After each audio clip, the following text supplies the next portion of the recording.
ओम श्री परमात्मने नमः। ओम श्री गुरुभ्यो नमः। ओम श्री ऋषिभ्यो नमः। ओम असतो मा सद्गमय तमसो मा ज्योतिर्गमय मृत्योर्मामृतंगमय।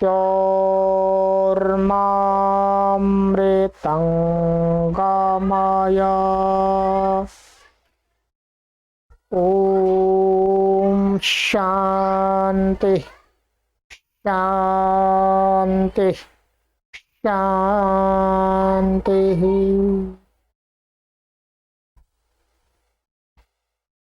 सभी को सादर नमस्ते।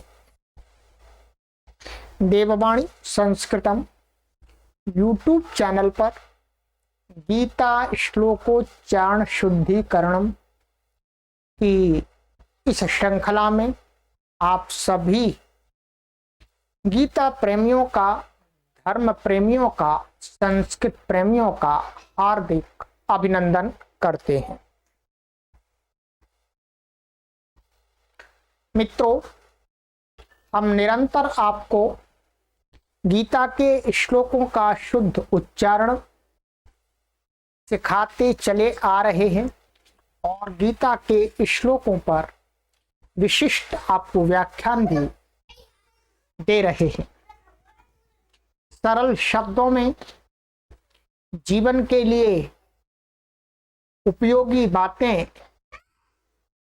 आपको गीता के माध्यम से बताई जा रही हैं। भगवान श्री कृष्ण जी के उपदेश से हम सभी का जीवन भी धन्य हो जाए, सफल हो जाए, इसके लिए आपको इस श्रृंखला में जोड़ा गया है। मित्रों, हमारा तीसरा अध्याय चल रहा है और आज हम इसके 35वें श्लोक को पढ़ेंगे। 34 श्लोक को हमने कंप्लीट कर दिया है। सभी कक्षाओं को देखने के लिए आरंभ से गीता के प्रथम अध्याय के प्रथम श्लोक से लेकर के आज तक जितने भी श्लोक हमने आपको सिखाए हैं, सभी को देखने के लिए हमारे सभी पाठक प्लेलिस्ट में यूट्यूब चैनल की देववाणी संस्कृतम की जो प्लेलिस्ट है उसमें गीता श्लोकोच्चारण शुद्धिकरणम नाम का एक कॉलम बना दिया है। उस कॉलम में सभी कक्षाओं को क्रमानुसार सीक्वेंसी से रखा गया है। कोई भी पाठक महानुभाव कभी भी आकर के अपने समय की अनुकूलता से इन कक्षाओं को, इन वीडियो को देख करके गीता के श्लोकों का शुद्ध उच्चारण कर सकते हैं। करना चाहिए मित्रों। आप हिंदू हैं, हम हिंदू हैं, आर्य हैं, आप आर्य हैं, हम भी आर्य हैं। आर्य और हिंदू अर्थात इस भारत देश में वैदिक धर्म को मानने वाले व्यक्ति का परम कर्तव्य है कि वो अपने महापुरुष भगवान श्री कृष्ण जी द्वारा दिया गया जो उपदेश है उस उपदेश को समझें, जानें, जीवन में जिएं, उसका आचरण करें और अपने जीवन को धन्य बनाएं। महापुरुषों के द्वारा दिए गए उपदेश इसीलिए होते हैं। महापुरुषों के द्वारा दिए गए उपदेश कोई अलमारी में बंद करके रखने के लिए नहीं होते हैं। महापुरुषों के उपदेश हमें जीवन जीने के लिए होते हैं, हमारे जीवन में उपयोगी हो, हमारा जीवन सन्मार्ग पर चले, इसलिए होते। तो आप सभी से मेरा विनम्र निवेदन है कि आपके घर में यदि गीता पुस्तक है तो उसको अलमारी में बंद करके मत रखिएगा। उस पुस्तक को पढ़िएगा और उस पुस्तक को पढ़ने में आप इन वीडियोज का सहयोग ले सकते हैं। ठीक है, नहीं तो प्राय करके हम देखते हैं कि लोग गीता पुस्तक को खरीद लेते हैं, वेदों को खरीद लेते हैं, परंतु अलमारी में बंद करके रख देते हैं और उनको धूप बत्ती और दीपक जलाते रहते हैं और सोचते रहते हैं कि गीता जी हमारा कल्याण कर रही हैं, वेद माता हमारा कल्याण कर रही है। ऐसे कल्याण कैसे हो जाएगा? उनको पढ़ेंगे, उनको जानेंगे, तब कल्याण होगा। तो आइएगा, इसीलिए मैंने ये आपके लिए श्रृंखला चलाई है कि आप पुस्तकों को नहीं पढ़ सकते तो वीडियो ही देख लीजिएगा, इसी से कल्याण कर लीजिएगा। चलिएगा, आज हम 35वां श्लोक पढ़ेंगे और भगवान श्री कृष्ण अर्जुन को समझा रहे हैं। कई श्लोकों से निरंतर समझाते चले आ रहे हैं, धीरे धीरे समझ रहा है अर्जुन, समझ में बात बैठ रही है धीरे धीरे, इसलिए भगवान श्री कृष्ण जी भी लगे हुए हैं कि समझ जाएगा। आइएगा, भगवान श्री कृष्ण जी क्या कहते हैं, पहले श्लोक का उच्चारण शुद्ध करते हैं, फिर विचार करेंगे। आइए,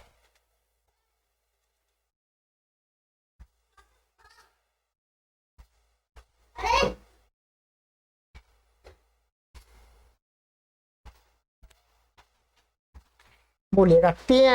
मैं पहले बोलूंगा, 3 बार इस प्रकार बोलेंगे, मेरे बाद बोलेंगे, फिर 3 बार साथ साथ में बोलेंगे, ठीक है? चलिएगा। श्रेयान् स्वधर्मो विगुणः परधर्मात् स्वनुष्ठितात् स्वधर्मे निधनं श्रेयः परधर्मो भयावहः श्रेयान् स्वधर्मो विगुणः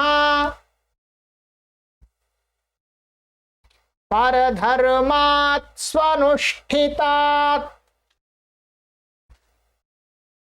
स्वधर्मे निधनं श्रेयः परधर्मो भयावहः श्रेयान् स्वधर्मो विगुणः परधर्मात् स्वनुष्ठितात् स्वधर्मे निधनं श्रेयः परधर्मो भयावहः।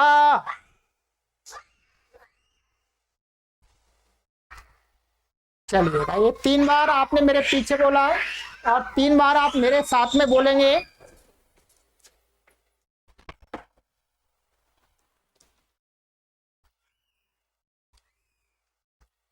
आइएगा, बोलिएगा, मेरे साथ में बोलना है आपको। अब श्रेयान् स्वधर्मो विगुणः परधर्मात् स्वनुष्ठितात् स्वधर्मे निधनं श्रेयः परधर्मो भयावहः श्रेयान् स्वधर्मो विगुणः परधर्मात् स्वनुष्ठितात् स्वधर्मे निधनं श्रेयः परधर्मो भयावहः श्रेयान् स्वधर्मो विगुणः परधर्मात् स्वनुष्ठितात् स्वधर्मे निधनं श्रेयः परधर्मो भयावहः। बहुत सुंदर जी। चलिए, आप इसके अर्थ पर विचार करते हैं। मित्रों, ये श्लोक बहुत विशेष है। इस श्लोक को मित्रों मैं आपको बता दूं, भारत देश के अंदर हजारों लाखों कथाकार लोग, आचार्य लोग, नेता लोग, अध्यापक लोग अपनी बात के बीच में श्लोक को प्रमाण के रूप में उद्धृत करते हैं और लेखन में भी करते हैं। और आज तक जितने भी मैंने ग्रंथ देखे, जितनी भी गीता की व्याख्याएं देखी, हिंदी भाषा देखी और इसका इंग्लिश का ट्रांसलेशन देखा, सबने रटी हुई बात बताई, सबने रटी हुई बात अर्थात कहीं से कैसी प्रचलित हो गई है वैसी की वैसी बताई है और बता रहे हैं। मित्रों, हम संस्कृत भाषा के जानकार हैं, इसलिए आपको इस श्लोक का आज वास्तविक अर्थ बताने जा रहे हैं। जो अर्थ आपने ना तो किसी पुस्तक में आपने लिखा हुआ देखा होगा, आप अभी सुनेंगे तब आप विचार कीजिएगा, और ना किसी कथाकार या किसी दूसरे व्यक्ति के मुख से आपने सुना होगा। आज मैं आपको व्याकरण की दृष्टि से इसका जो सही अर्थ है वो बताऊं। मित्रों, बहुत सारे लोग इस श्लोक को धर्म अर्थात संप्रदाय से जोड़ देते हैं। इसके अंदर ये धर्म शब्द लिखा हुआ देख करके स्वधर्म का बहुत सारे कथाकार लोग बिना सिर और पैर का अर्थ करते, ऐसे कहते हुए आपको दिखेंगे। स्वधर्म माने अपना हिंदू धर्म, अपना धर्म अर्थात अपना हिंदू धर्म या वैदिक धर्म। ठीक है। और कुछ लोग इसका थोड़ा दूसरा अर्थ करते हैं, वो मैं बताऊंगा आपको। परंतु मित्रों, इसमें किसी हिंदू धर्म या अन्य धर्म की, अर्थात हिंदू कोई धर्म नहीं है, हाँ एक संप्रदाय है। हिंदू एक संप्रदाय है, एक समुदाय है। हिंदू कोई धर्म नहीं है, और ना ही अन्य जो संप्रदाय हैं, ईसाई जो संप्रदाय है, इस्लाम एक संप्रदाय है, पारसी एक संप्रदाय है। इस प्रकार के संसार में अनेकों संप्रदाय हैं। ये धर्म नहीं है वास्तव में। और विशेष करके इस शब्द, इस श्लोक में जो धर्म शब्द पढ़ा है उसका इनसे कोई लेना देना नहीं है। आइएगा आप देखते हैं कैसे लेना देना नहीं है, और आपको विशेष अर्थ में बताऊंगा। भगवान श्री कृष्ण जी अर्जुन को कहते हैं, समझाते हैं, अर्जुन के माध्यम से सभी को समझा रहे हैं। आज हमें भी समझा रहे हैं, आपको भी समझा रहे हैं कि अर्जुन, इस संसार में बहुत सारे लोग कॉपी करते हैं, नकल करते हैं, कॉपी करते हैं। कभी किसी आदमी को बड़ा देख लेते हैं, किसी भी रूप में बड़ा देख लेते हैं, धन के रूप में बड़ा देख लेते हैं, विद्या के रूप में बड़ा देख लेते हैं, अथवा डांसर के रूप में बड़ा देख लेते हैं, अथवा एक्ट्रेस या एक्टर के रूप में बड़ा देख लेते हैं। ठीक है। अथवा बड़ा कोई कारीगर के रूप में देख लेते हैं, अभियंता के रूप में देख लेते हैं। ठीक है। उसको कॉपी करना आरंभ कर देते हैं, अर्थात जैसे जैसे वो कार्य करता है वैसे वैसे करना आरंभ कर देते हैं। और ये प्रवृत्ति हर समय में रहती है। प्राचीन काल में भी थी, आज भी है, आगे भी रहेगी। ये जो मनुष्य का मस्तिष्क है वो कॉपी चाहता है, और कॉपी करना सरल होता है, परंतु कॉपी से सफलता ना के बराबर होती है जीवन में। ये ध्यान देंगे। जिन व्यक्तियों ने संसार में कॉपी की, नकल की, वो व्यक्ति कभी महान नहीं बने। आप संसार के सभी महापुरुषों के जीवन को उठा लीजिएगा, सभी महापुरुषों ने किसी की नकल नहीं की। सभी महापुरुष अपने आप में यूनिक हैं। सबने एक अपना अलग ही क्वालिटी को दिखाया है, और भविष्य में भी ऐसा ही होगा। जो महापुरुष बनेंगे, जो महान लोग बनेंगे, वो किसी की कॉपी नहीं करेंगे, क्योंकि कॉपी करके महान कोई बन ही नहीं सकता है। ये सिद्धांत है। उसी सिद्धांत को या भगवान श्री कृष्ण जी अर्जुन को समझा रहे हैं।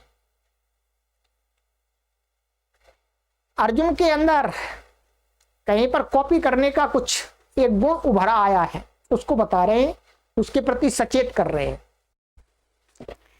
तो कहते हैं कि देखो अर्जुन, सबसे पहले मैं तुमको ये बताता हूं कि श्रेयान स्वधर्माः विगुणाः, ये यहां पर एक इसका अर्थ लगाना है। बहुत ध्यान से सुनिएगा आज इस श्लोक को। आपने यदि इस श्लोक को सुन लिया तो आप आज के बाद में इस श्लोक का कभी गलत अर्थ नहीं करेंगे, ये ध्यान दीजिएगा। क्या कहते हैं भगवान श्री कृष्ण जी? अर्जुन, श्रेयान स्वधर्मो विगुणाः, स्वधर्म माने धर्म का अर्थ है यहां पर अपना नेचर। संसार में सभी प्राणियों का, मनुष्य का ही नहीं, सभी प्राणियों का अपना नेचर होता है, भिन्न भिन्न नेचर होता है सबका। संसार में समान नेचर किसी का नहीं होता, सबका भिन्न नेचर होता है। मेरा अलग नेचर है, आपका अलग नेचर है, परिवार में 50 लोग हैं, सबका भिन्न भिन्न नेचर होता है, माने स्वभाव होता है। यहां पर स्वभाव की बात की जा रही है। धर्म का अर्थ क्या है? स्वभाव। स्वभाव माने कोई विशेष क्वालिटी। बहुत सारी चीजें तो समान होती हैं, ठीक है। भगवान श्री कृष्ण जी कह रहे हैं कि सुनो अर्जुन, संसार में प्रत्येक व्यक्ति के अंदर कोई एक उसका विशेष गुण होता है। तो कहते हैं श्रेयान स्वधर्मा, जो अपना धर्म होता है, अपना धर्म माने अपना जो स्वभाव होता है वो श्रेष्ठ होता है। अब मित्रों, इस शब्द को आप गीताओं की पुस्तक में देख लीजिएगा। क्या है ये? विगुणाः लिखा हुआ है, तो आप देख रहे हैं विगुणाः। हर व्याख्याकार ने, टीकाकार ने इसका एक ही अर्थ रट के मारा हुआ है सबने, और वही सब वांचते जा रहे हैं, लोगों को उपदेश करते जा रहे हैं। विगुणा का अर्थ कर रहे हैं सभी गुणों से रहित। आप देख लीजिएगा, आप गीता प्रेस गोरखपुर की पुस्तक को उठा के देख लीजिएगा, और भी अन्य गीताओं की जो कमेंट्री लिखी है इंग्लिश में और हिंदी में, उनका देख लीजिएगा।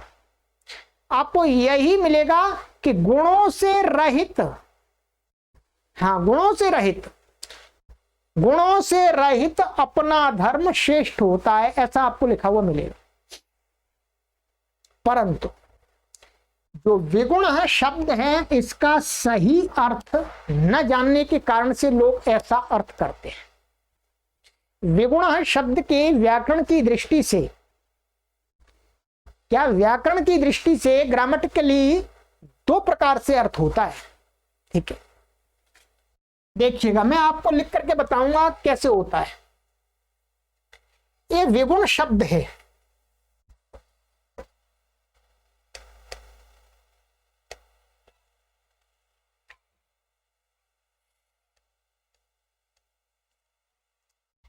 इसका दो अर्थ होते हैं। एक अर्थ होता है विशिष्ट गुण, ध्यान दीजिएगा, विशिष्ट गुण। एक क्या अर्थ होता है? विशिष्ट गुण इसका। और एक दूसरा अर्थ होता है गुणों से रहित।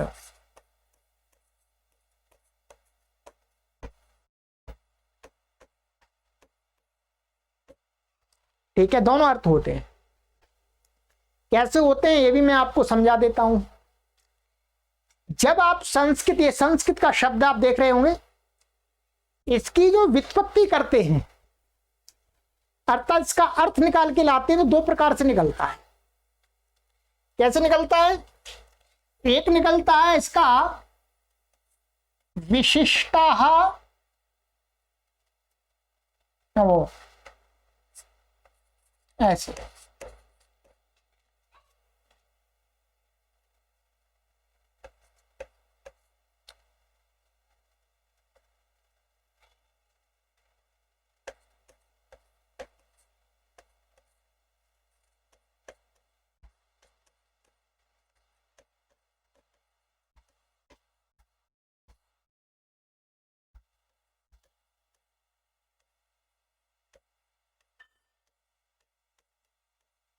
ठीक है।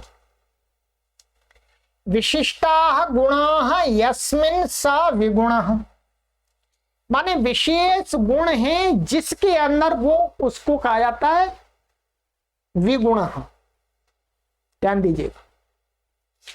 और एक दूसरा, ये तो ये वाला हो गया विशिष्ट गुण। विशिष्ट गुण वाला का अर्थ होगा विशिष्ट गुण से युक्त। यहां पर ये विशिष्ट गुण लिखा है मैंने, विशिष्ट गुण से युक्त। विशिष्ट गुण का अर्थ विशिष्ट गुण से युक्त, जो को गुण हमेशा गुणी में रहता है।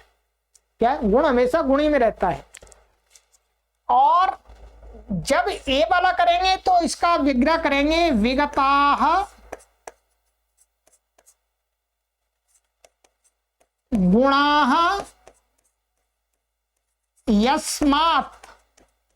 ये संस्कृत वाले समझ सकते हैं, जिससे गुण निकल गया, अर्थात क्वालिटी जिससे निकली हुई है, जिसमें क्वालिटी ठीक से नहीं है, उसको बोलते हैं विगुणा, माने गुणों से रहित। दोनों अर्थ हैं इसके, परंतु दोनों में जमीन आसमान का अंतर है। ये एक वैयाकरणी जान सकता है। यहां पर विशिष्ट गुणों से युक्त और यहां गुणों से रहित। माने गुणों से रहित माने विशिष्ट गुणों से रहित। तो विगताः गुणाः यस्मात् स विगुणः और विशिष्टाः गुणाः यस्मिन् स विगुणः, दो अर्थ होते हैं। आज तक जितने भी मैंने इस कथा का सुने, जितने भी व्याख्याएं देखी है, सब ने एक ही अर्थ लिख के मारा है, सब वही बांच रहे हैं, गुणों से रहित धर्म। ये बिल्कुल गलत अर्थ है, यहां पर लग ही नहीं सकता संगति इसकी। यहां पर जो अर्थ है ये ऊपर वाला अर्थ है, ध्यान देंगे। क्या है? विशिष्ट गुणों से युक्त जो अपना धर्म। ध्यान दीजिएगा, अपना धर्म माने जो अपना स्वभाव, जो हमारा स्वभाव है, उस स्वभाव में कुछ गुण होते हैं। ध्यान दें, हमको क्या, हमारा जो प्रत्येक प्राणी का जो नेचर होता है उसके अंदर विशिष्ट गुण होते हैं, उसको उसे फॉलो करना चाहिए।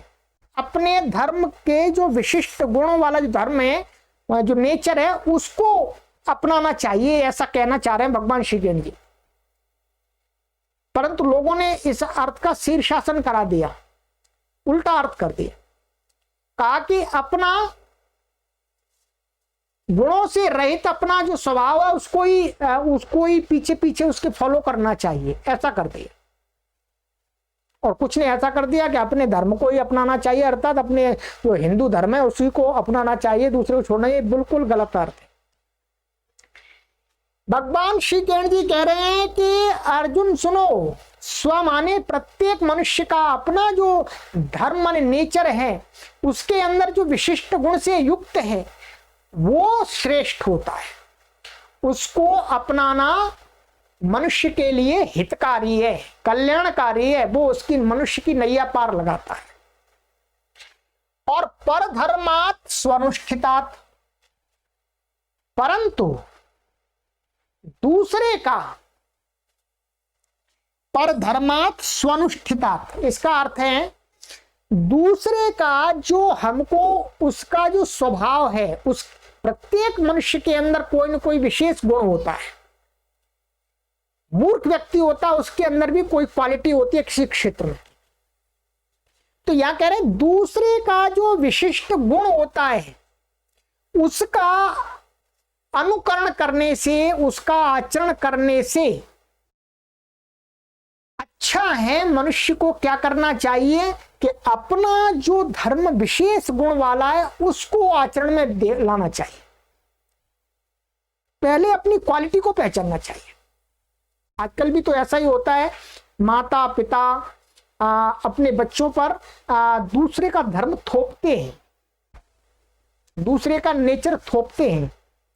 दूसरे को देखते हैं भाई डॉक्टर है, डॉक्टर बहुत ज्यादा पैसे कमा रहा है, तो वो अपने बच्चे पर थोपते हैं भाई डॉक्टर बनना है, डॉक्टर बनना है, वकील बनना है, वकील बनना है, इंजीनियर बनना है, ठीक है,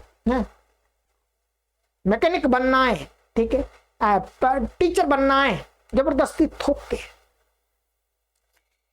तो क्या है, वो दूसरे का जो अच्छा लग रहा है धर्म, उससे अच्छा यह है मनुष्य के लिए हितकारी कि वो अपना जो धर्म विशेष गुण वाला है उसको पहचाने और उसका पालन करे, उसको जीवन में अपनाए, तो सफल हो सकता है व्यक्ति। ये सफलता का सूत्र है, ये ध्यान दीजिएगा। अपना नेचर गुणों से रहित माने क्वालिटी से रहित उसको नहीं अपनाना। यहाँ भगवान श्री कृष्ण जी ये कह रहे हैं कि अपना जो स्वभाव है उसके अंदर जो क्वालिटी है उस क्वालिटी को हमें निखारना चाहिए।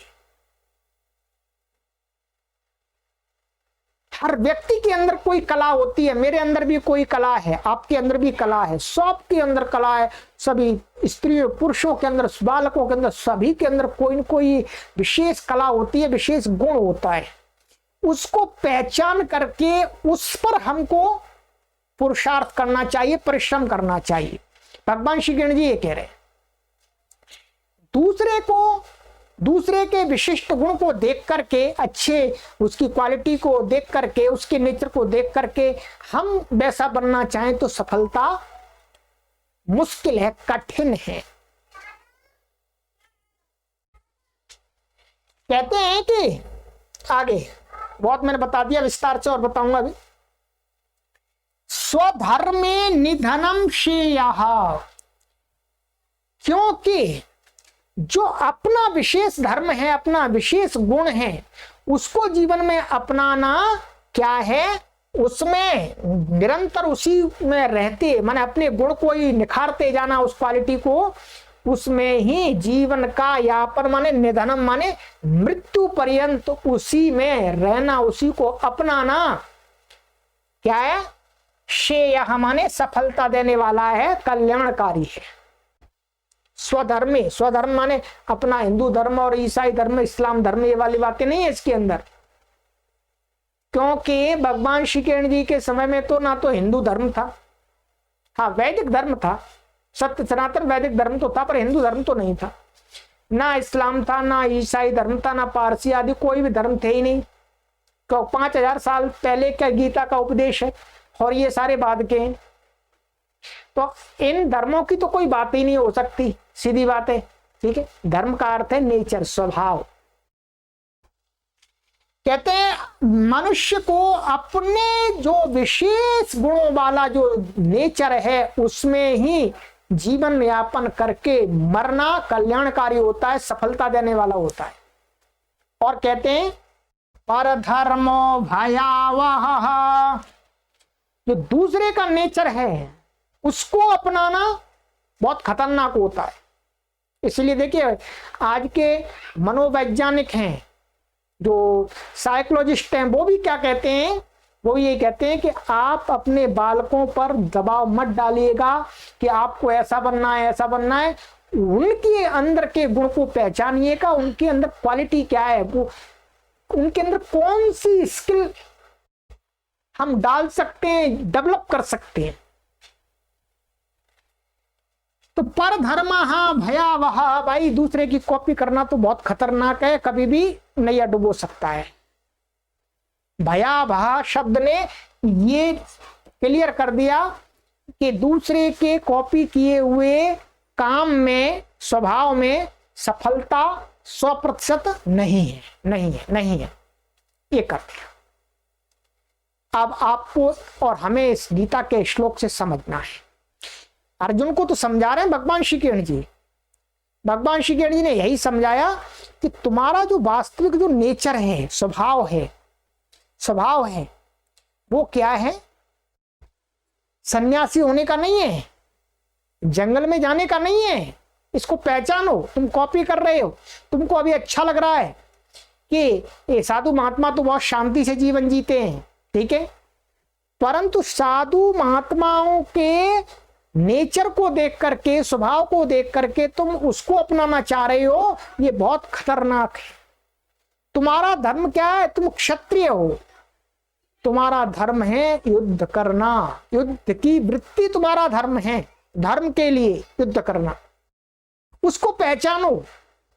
यदि तुम उस दूसरे के नेचर को अपनाने जा रहे हो, वो तुम्हारे लिए खतरनाक है, तुम वहां टिकोगे नहीं, और व्यक्ति टिकता नहीं है ऐसा। जो दूसरों को कॉपी करता रहता है वो जीवन में न जाने कितने लोगों को कॉपी कर डालता है, परंतु किसी एक पर टिकता ही नहीं है। और जो व्यक्ति अपने स्वभाव के अनुसार फॉलो करता है वो हमेशा वहीं टिका रहता है और उसको सफलता मिल ही जाती है पक्की। तो भगवान श्री कृष्ण जी ने भी अर्जुन को यही समझाया कि सुनो भाई, ऐसा है कि तुम्हारा धर्म सन्यासी का नहीं है, तुम्हारा जो नेचर है, स्वभाव है, वो योद्धा का है। तुमको लड़ना चाहिए, धर्म के लिए लड़ना चाहिए, युद्ध करना चाहिए। पलायन करना तुम्हारा धर्म नहीं है, इस बात को पहचानो। अर्जुन भूल गया है, ठीक है। तो ये गीता का श्लोक मित्रों हमें भी यही शिक्षा देता है और मैं आपसे निवेदन करूंगा कि आज के बाद आपको ऐसे ही इसको समझना है। यहाँ किसी धर्म वैसे की बात नहीं की गई है, ठीक है। धर्म माने स्वभाव, और अपने विशिष्ट स्वभाव को ही हमको फॉलो करना चाहिए। दूसरे के अच्छे स्वभाव पर नहीं मरना चाहिए। उसको माने अच्छा स्वभाव का अर्थ है, अच्छा स्वभाव का अर्थ ये नहीं है कि सामने वाला अच्छा व्यक्ति है, अच्छे काम करता है तो काम तो उसके हमको देखने चाहिए, प्रेरणा लेनी चाहिए, उससे प्रेरणा लेनी चाहिए मित्रों। ऐसा नहीं है, मना नहीं कर रहे प्रेरणा को, परंतु अपना धर्म अर्थात मैं क्या कर सकता हूं, मैं विद्या का अर्जन कर सकता हूं, मैं विद्वान बन सकता हूं, अपने अंदर पहचानिएगा।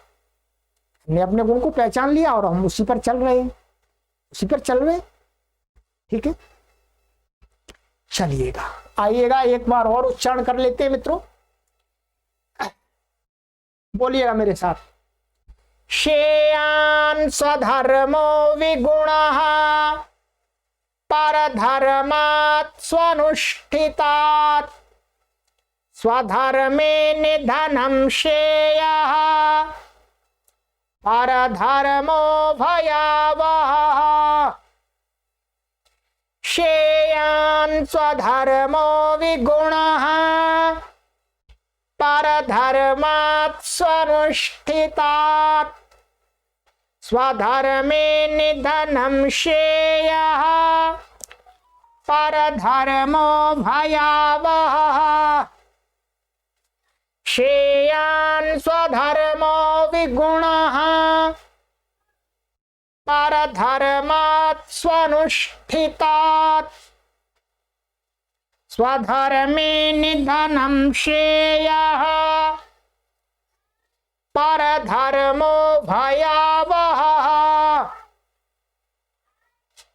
चलिएगा मित्रों, इस शब्द को विशेष रूप से ध्यान रखिएगा। कोई भी व्यक्ति आपको इसका गलत अर्थ बताता है, कहता है गुणों से रहित, तो उसको टोकिएगा, समझाइएगा। मैंने आपको समझा दिया है, समझाइएगा कि ऐसा अर्थ नहीं है, आप गलत अर्थ कर रहे हैं, आप रटा रटाया अर्थ कर रहे हैं। ठीक है, आप टोकिएगा। कोई कथाकार है उसको टोक दीजिएगा, टोकने में कोई परेशानी नहीं है। कोई कितना भी बड़ा व्यक्ति हो, यदि कोई गलत बात कह रहा है तो उसको टोकना चाहिए। यदि मैं गलत कह रहा हूं तो मुझे भी टोकना चाहिए। हमारे ऋषियों की, हमारे आचार्यों की यही परंपरा रही।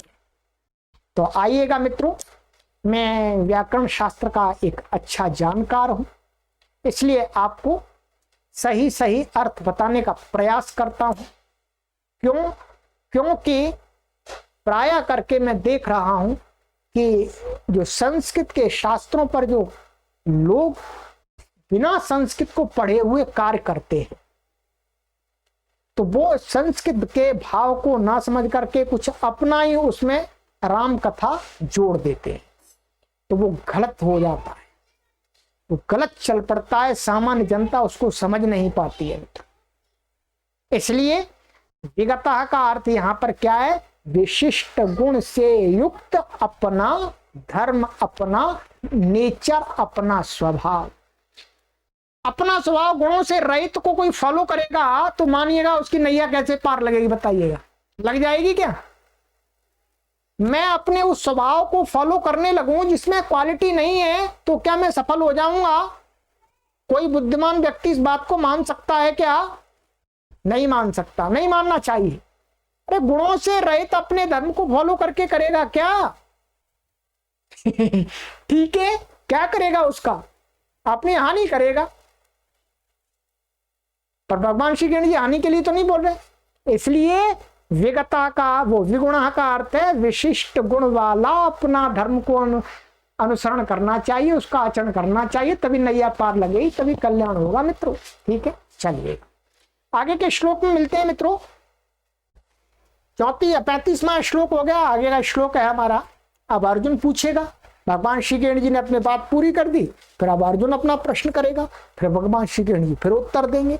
चलिएगा, पूरी गीता को आपको इसी प्रकार से हमको समझाना है। चलिए, सभी को सादर नमस्ते मित्रों। नमस्ते करने से पहले मैं आपसे एक निवेदन करूंगा कि लाइक अवश्य कीजिएगा और अपने मित्रों को शेयर अवश्य कीजिएगा। ये गीता इस भारत देश के कम से कम 100 करोड़ लोगों के पास में तो पहुंचना चाहिए। ज्ञान, सही ज्ञान पहुंचना चाहिए कि नहीं पहुंचना चाहिए? मैं कोई गलत तो नहीं बता रहा आपको, तो पहुंचाइएगा, आप शेयर कीजिएगा, खूब शेयर कीजिएगा। सर्वेभ्यो नमः।